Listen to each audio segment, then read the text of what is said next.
My name is Daniel Mercer, Geological Survey Division, U.S. Interior. What I'm about to document was originally classified as a containment discovery, meaning the public was never supposed to hear it. I was there, I saw the cabin, and I still can't explain what powered the light inside.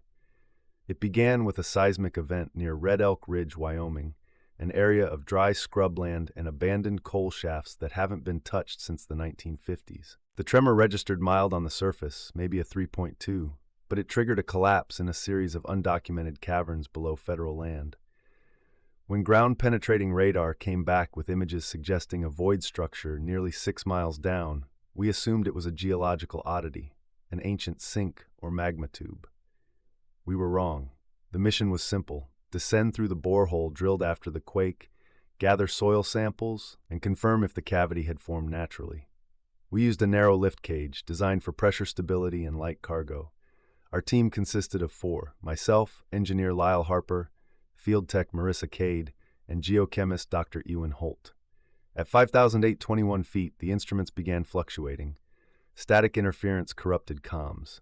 The temperature dropped sharply, 20 degrees in under a minute, and then the lights from our helmets began reflecting off something smooth. Not rock, not crystal, something processed. We widened the bore shaft and broke through into a hollow corridor.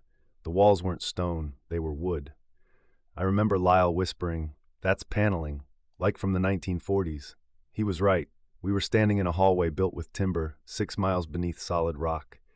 The floorboards creaked under our boots, dust floated in the beam of our headlamps. And at the end of that hallway, impossibly, absurdly, was a door, painted green, handle tarnished, number 17 carved into the wood. When we pushed it open, the first thing that hit me was the air, dry, stale, and faintly sweet like decaying pine and kerosene. We stepped inside, and every instrument went haywire. The space beyond wasn't a single room, but a cabin interior, one you'd find on any backcountry plot. A kitchenette, iron stove, cot, and a wall-mounted clock frozen at 2:47. And in the far corner, a lamp, glowing weak yellow. It wasn't running off any power line, no generator, no batteries, just light. Dr. Holt muttered something about bioluminescent reaction from mineral deposits, but I could hear the tremor in his voice. Because the lamp wasn't chemical, it was electric. We confirmed the filament hum later on the recordings. There were photos pinned to the wall, black and white snapshots of a family, a man, a woman, 2 children, but the images had no facial detail. Just blurred ovals where faces should be, like someone had smeared them away with a thumb. Lyle found a notebook on the kitchen counter. It was dry, intact, written in neat block handwriting. Each page had the same entry repeated again and again. If the wind stops, don't open the door. We assumed it was a miner's joke, some old superstition. But then we heard something outside the cabin. It wasn't wind. The pressure sensors registered vibration, faint but rhythmic, a tapping sound from beneath the floorboards. Marissa knelt and placed her ear to the boards. Her eyes widened, and she whispered, "It's coming from under us." We pried one of the planks loose. Beneath it was packed dirt and the faint outline of another trapdoor, smaller and older. We cleared debris around the latch, but when we touched it, the sound stopped.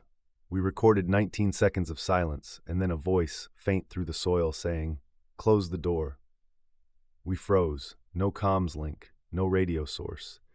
That voice came from below us. Dr. Holt wanted to pull out immediately. Lyle argued to mark the site for a second descent. I overruled them both. I wanted one visual sweep before extraction. That's when we noticed the door we'd entered through, the green door, had no handle on this side anymore. At 2:47 local surface time, the same time the cabin's frozen clock displayed, the entire structure began to vibrate. Cups rattled, the lamp flickered, dust sifted down from the rafters, and then, from outside the cabin, came footsteps. Slow, heavy, circling the structure. We counted 6 passes, the sound of weight moving over the impossible wooden floor that should have been rock. Lyle shone his beam toward the window. There was nothing outside but darkness, yet the glass briefly showed condensation, as if someone had breathed against it. We recorded everything. Marissa's camera caught the reflection in that window, a silhouette of a man standing behind her shoulder, only there was no one in that position. When she turned, the lamp dimmed to almost nothing. and the tapping beneath the floor resumed. We evacuated seconds later, but as we reached the shaft, the passage behind us had changed. The hallway we'd entered from was gone, replaced by bare earth. We climbed in darkness until Lyle's shoulder rig gave off a faint emergency glow. It took us 6 hours to ascend. When we reached surface daylight, every watch and digital clock showed 2:47. The footage was confiscated by the Interior Division before we could log it. Days later, Lyle started reporting auditory hallucinations, tapping sounds in his walls at home. Marissa refused to speak about the descent at all. Dr. Holt left the department and checked himself into a private facility in Montana. I was ordered to redact all mentions of cabin from the geological log. But a month after, a memo circulated internally. Unauthorized excavation near Red Elk Ridge reported by civilian crew.